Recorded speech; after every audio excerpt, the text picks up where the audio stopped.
Queensland Health Minister says crew of coronavirus-infected superyacht not cooperating. Here's a summary of the article. Queensland police have launched an investigation after a female crew member of a luxury superyacht that sailed from the Maldives to Cairns tested positive to coronavirus. Queensland Health Minister Yvette Dath said the 14 passengers and 6 crew aboard the Lady E yacht have not been cooperating with contact tracing inquiries since they arrived in the state on Monday. The superyacht in question has not been very cooperative at all in relation to information being provided to the Queensland Police Service, Dath said. Authorities are trying to ascertain every location the yacht visited, and the interactions its crew had, as it made its way to Australia. The 20-year-old COVID-19 positive crew member has been taken to Cairns Hospital, while the remaining crew quarantine on the 75-metre yacht. According to Burgess Yachts, the company that rents out the yacht, the Lady E was rebuilt in 2020 and cost $785,000 a week to charter. The yacht crew member is one of 2 new cases of COVID-19 recorded in Queensland on Thursday. This post received a score of 5,800, with an upvote ratio of 97%. Here are the top comments in response to this article. I mean, in a rational world, a boat arguing with land ought to be an easy fight to call, but I suspect that this is not a rational world.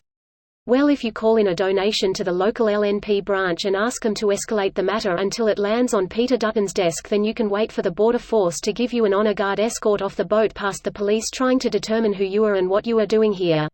You think it would be easy for people to look at that donation and go, "Oh, how sweet of you to show your support," and not do anything to help the donor cause? You know, it's not a purchase. But that's not how bribes work. If you didn't negotiate terms first, then it's only an attempted bribe. Those fail all the time. Leave them stranded until they cooperate. Food and fuel supplies aren't infinite. Send them to the Australian refugee camps on Nauru, where the conditions were so horrible that children were beginning to go comatose and self-harm by doing things like eating barbed wire or lighting themselves on fire. Greater than Guardian Australia understands Queensland police are still trying to determine the nationalities of those on board. Do they lack passports? Sounds like they need a quick visit to Nauru. Off you go, boys. See ya in 10 years when your refugee status is rejected. Treat them like any other boat full of desperate refugees and imprison them without trial on Nauru. What did the desperate people in Nauru ever do to you? I share the sentiment, but don't put them at risk. I am pretty sure all of the refugees were finally removed from Nauru after that horrible report. Is that accurate? This is dated October 2020, 6 years after the Australian government began sending people seeking asylum to Nauru.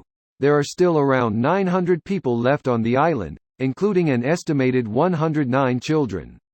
All of them will have been there for over 4 years. Almost 200 people lived in a processing center, including 14 children, until they were cleared out along with tents and temporary accommodation they were living in for the Pacific Island Forum. Source: That report is actually from September 2018, but seems like it was uploaded to that page in October 2020. The last refugees left Nauru in February 2019. Thanks for the correction. Then don't let them dock, they can stay at sea without resupplying until they starve. They are currently alongside Cairns Marlin Marina. The largest yacht in the picture on the front page is the current location of the Lady E. Apparently it costs $785,000 a week to charter.